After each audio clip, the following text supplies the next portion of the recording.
آئیے بچوں، آج ہم اردو کے مشہور شاعر میر تقی میر کی بائیوگرافی پڑھیں گے۔ میر تقی میر اردو غزل کے سب سے عظیم شاعر، عظیم مطلب ہوتا ہے بڑے شاعر، میر کا نام میر تقی اور میر ہی تخلص تھا۔ تخلص اس لفظ کو کہتے ہیں جو شاعر اپنی پہچان کے لیے اپنی شاعری میں استعمال کرتا ہے۔ 1135 ہجری بمطابق 1722-23 عیسوی کو اکبر آباد آگرہ میں پیدا ہوئے۔ ان کے والد میر علی متقی تھے جو صوفی منش اور درویش صفت کے بزرگ تھے، یعنی درویش یا فقیرانہ صفت مطلب کوالٹی والے بزرگ تھے، گن والے بزرگ تھے۔ وہ اپنے بیٹے کو بھی صوفیانہ تعلیم دینا چاہتے تھے۔ میر کی ابتدائی تعلیم یعنی شروعاتی تعلیم و تربیت ان کی ہی نگرانی میں ہوئی، لیکن بدقسمتی سے جب میر کی عمر محض 10 برس تھی، محض مطلب صرف 10 برس تھی، ان کے والد کا انتقال ہو گیا۔ انتقال مطلب ڈیتھ ہو گئی۔ سوتیلے بھائی نے جائیداد پر قبضہ کر لیا اور انہیں بےحد پریشان کرنا شروع کر دیا۔ میر اپنے بھائی کے ظلم و تشدد سے تنگ آ کر، ظلم و تشدد مطلب ظلم و ستم سے تنگ آ کر بچپن میں ہی گھر چھوڑ کر دہلی چلے آئے۔ یہاں شمشاد الدولہ نے ان کی پرورش کی،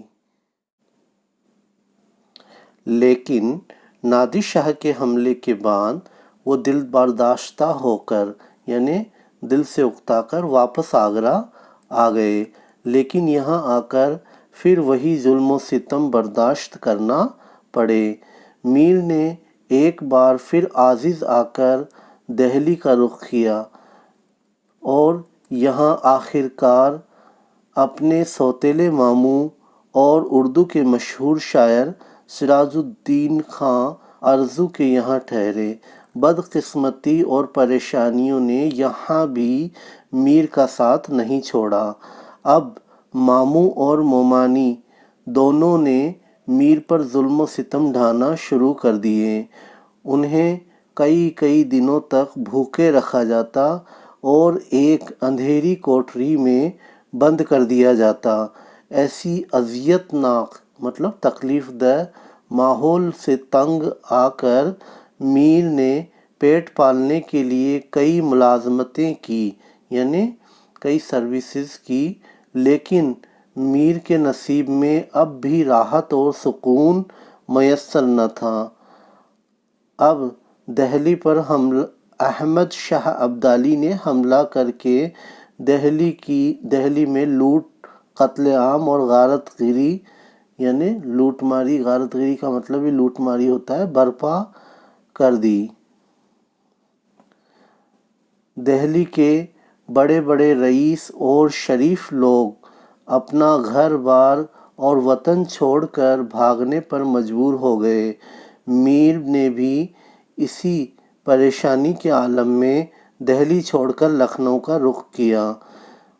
اس دور میں لکھنؤ میں امن و امان یعنی سکھ شانتی اور عیش و نشاط مطلب عیش مطلب راحت آرام، نشاط مطلب خوشی کا ماحول تھا۔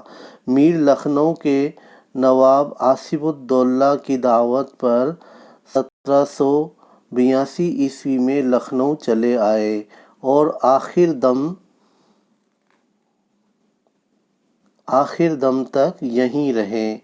20 ستمبر 1810 عیسوی مطابق 20 شعبان 1225 ہجری کو میر کا انتقال ہوا۔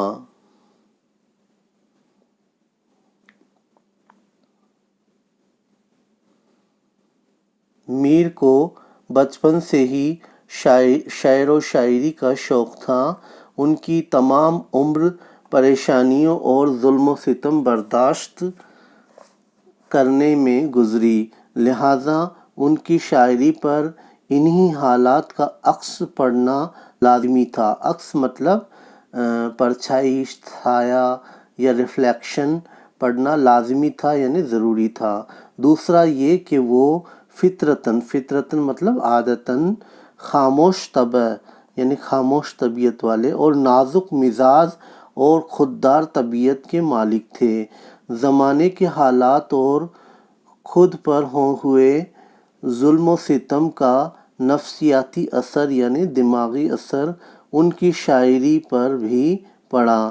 یہی وجہ ہے کہ ان کی شاعری میں درد و غم، آہ و بقا، سوز و گداز مطلب جلن اور غلن، محرومی و ناکامی مطلب اسفلتا، ہجر مطلب جدائی، یاس مطلب ناامیدی، اور دنیا سے بیزاری مطلب دنیا سے بور ہونا، اکتا جانا، بیزاری کے جذبات مطلب ایموشنز پائے جاتے ہیں، ایموشنز یا بھاونائیں پائی جاتی ہیں جو ان کی تمام شاعری میں جا بجا سے مطلب ہر جگہ نظر آتے ہیں۔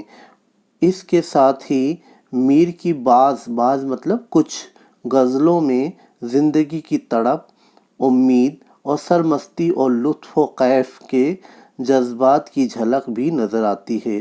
لطف مطلب مزہ یعنی مزے اور کیفیت، مزے والی کیفیت کے جذبات مطلب بھاوناؤں کی جھلک بھی نظر آتی ہے۔ مجموعی طور پر یعنی سنکشپ میں ہم یہ کہہ سکتے ہیں کہ اردو غزل کی تمام خصوصیات یعنی وشیشتاؤں، خصوصیت کی جمع ہے خصوصیات یعنی وشیشتاؤں کے ساتھ میر کی شاعری بے عیب یعنی بنا عیب کی اور عظیم ترین یعنی بڑی سے بڑی ہے۔ انہوں نے شاعری میں زبان نہایت مطلب بہت سادہ، آسان اور با محاورہ استعمال کی ہے۔ میر نے اردو اور فارسی دونوں زبانوں میں اعلیٰ درجے کی شاعری کی ہے۔ اردو میں ان کے 6 دیوان مشہور ہیں جن میں بہت بڑی تعداد غزلوں کی ہیں۔ میر نے اردو میں غزلیات غزل کی جمع ہے کے علاوہ مثنویاں اور مرثیے بھی لکھے ہیں۔ قصیدے بہت کم لکھے۔ ان کی مثنویوں میں خواب و خیال، شعلہ عشق، دریائے عشق، معاملات عشق، ہولی، ساقی نامہ، شکار نامہ وغیرہ مشہور ہیں۔ ان کے کلام کا مجموعہ یعنی کلیکشن یا سنگرہ کلیات میر کے نام سے مشہور ہیں۔ اردو غزل گوئی یعنی غزل کہنا یا لکھنا میں آج تک ان کا کوئی ثانی یعنی ان کا کوئی برابری کرنے والا پیدا نہیں ہوا۔ میر کی ہماگیر شخصیت یعنی یونیک پرسنالٹی یعنی ایک ادویتی چرتر اور اردو کلام کی وجہ سے انہیں خدائے سخن مطلب ہوتا ہے کلام یعنی کلام کا خدا یا خدائے سخن اور امام غزل یعنی غزل کا امام جیسے القابات لقب کی جمع ہے، القاب سے یاد کیا جاتا ہے۔